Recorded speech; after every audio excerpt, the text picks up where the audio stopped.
used to be. Mm-hmm. Yep. Um, and Only few you can name. Only few you can name. Name mhm. them. But it's not many. Which if you could name just some of them, some of the younger batsmen that you've seen coming through, that would. Well, actually, I've been watching them, but so far they haven't scored. They haven't stayed at the wicket for a long time. If you see their potential, you can see them while playing test matches. Mm-hmm. And so on. So nowadays, mostly these guys, they have been playing T20 or if you're an opening batsman or number 3 batsman in ODI matches 50-50 overs, Mm-hmm.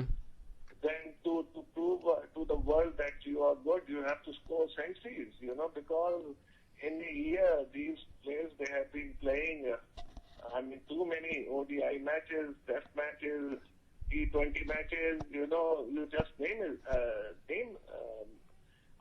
In a year, they must be playing about 20 test matches or maybe at least 10 to 15 test matches, and then ODIs as many and T20 as many. And obviously today, I think Pakistan Cricket Board has just announced they might be having another T20 competition again later this year. So Well, let's see. Well, they have to make some kind of a program to introduce that T20 games. Mm. So far, I've heard that. Yeah. Which are the up and coming players that you've seen? What do you have any thoughts on players like Umar Amin, Asad Shafiq, Fawad Alam, Umar Akmal? Any opinions? Umar Akmal is a good prospect. Mm-hmm. And this new guy who batted number 3, I can't remember his name these days. Asad It's so Shafiq. difficult to remember the name. Asad Shafiq. yeah. He has done well actually, but the way he got out against India, straightforward ball, and he was trying to cut the ball. Mm-hmm. Come on, in the big matches, if you do very well, then nothing like it, Yep. Yep. Fawad Alam, obviously, some people feel he's a bit unlucky. Fawad Alam, I don't think so. He's got that much of potential. I doubt it very much. Mm-hmm. Okay. And have you seen Umar Amin? He can improve himself. Yeah, that's okay. Yeah. What about Umar Amin? Have you seen Umar Amin bat much? No, No. seen him that much. No. Okay. And obviously you're from Sialkot. Who's the best cricketer? I was born there. You were born there. Yes, Who do you think is the best cricketer that Sialkot has produced after yourself? Well, if you ask me, Sialkot, they haven't produced too many batsmen from there. Mm-hmm. Only few hockey players, yes. Mm-hmm.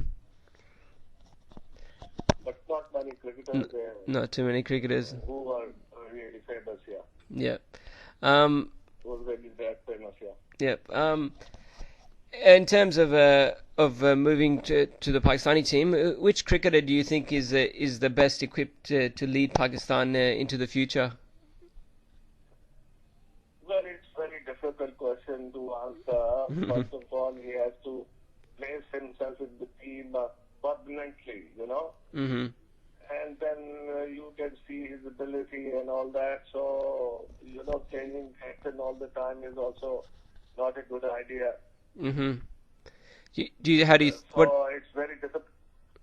What did you think of Afridi's performance at the World Cup as a skipper? He performed really well. Mm-hmm. He performed really well,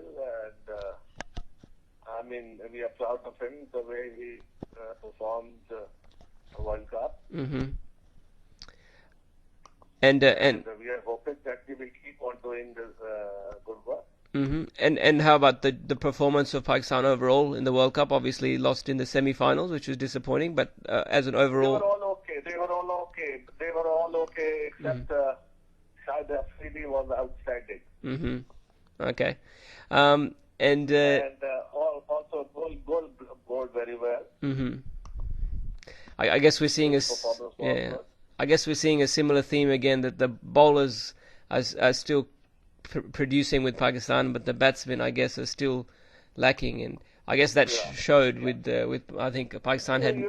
For a balanced team, you need a very good bowling side and a very good batting side, and should be I mean, it's combination of all the three departments. If your fielding is also good, and if you have batting and bowling, very good side, then you're one champions. Yeah.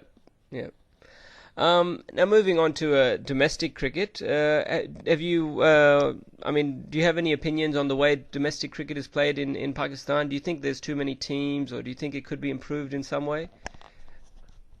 No, actually, they should have good coaches with the Pakistan domestic season here, and there should be sensible guys, whom they can train their batsmen, bowlers, and fielders.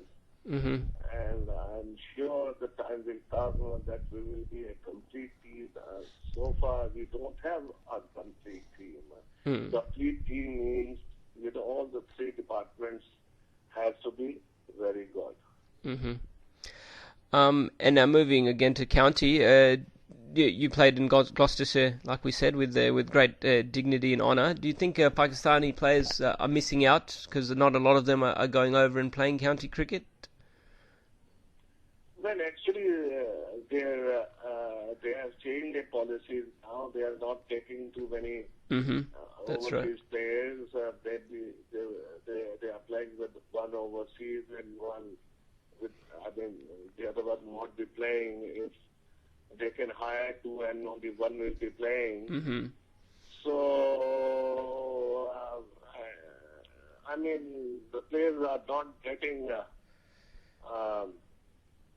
too much exposure in the county these days, as our times were. Yeah. And really, we really enjoyed our county cricket because Pakistan never used to play too many test matches like India used to play. And I played almost for my country 16 years to 17 years, and imagine 16 to 17 I only played 78 test matches or so on. Imagine if you take an example of any other country, their players in 17 or 16 years, they must have played about more than 200 test matches. Yeah, definitely. Or maybe 150 test matches. And moving on to more recent sort of events, you were obviously involved with the team when the Oval Test match happened and the ball tampering accusations occurred. What was going through your mind when that happened, and what was your approach to resolve it? Actually, we were proven not guilty. But the way,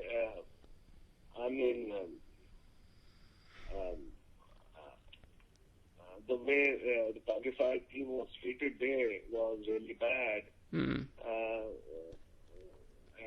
they used to call us cheat and all that, but it was all, proven the Pakistan team was not guilty and whatnot, So the point is, it has to be some kind of a law or something, Yep. If somebody said it, well, look, they have hampered the ball and so on and so on. And it's not been proven. So imagine the team's feeling, which you are trying to tell, or you are a cheat or something. It's not on, Yep.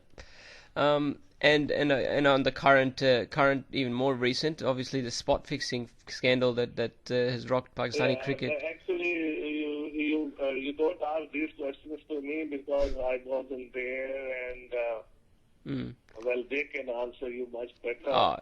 Oh no, of But course. spot fixing and match fixing is no good. Anyway, not no good for the team. You know? It must be. And Yeah. That's the only thing which I can say about it. Yeah, I guess it's just a sad, And sad reflection. because of that spot fixing, three of our best players, they are out of the team. I don't think so. They will be able to play for Pakistan again because the sentences which they got. And not to play for 5 to 7 years. It's a long period of time. I guess it's a sad thing, but unfortunately nowadays Pakistani team and the cricketers they're involved in one scandal after another. And it must be hard being an ex-cricketer and seeing it go through that. Very, very, very hard. Every time what we used to read paper. I hope. There's no. I mean, I hope there will be no scandal. There will be no scandal. So this time, in the World Cup, there was no scandal. So anyway, it was satisfying for us. Yeah. Okay, Jazak. Thank you very much, Zaheer, for talking to us today. It's been an absolute pleasure to have you speak to us today, and we wish you all the best with all your future assignments and whatever your career has in store for you, and wish you all the best with you and your family as well. Okay, thank you. Thank you, very kind of.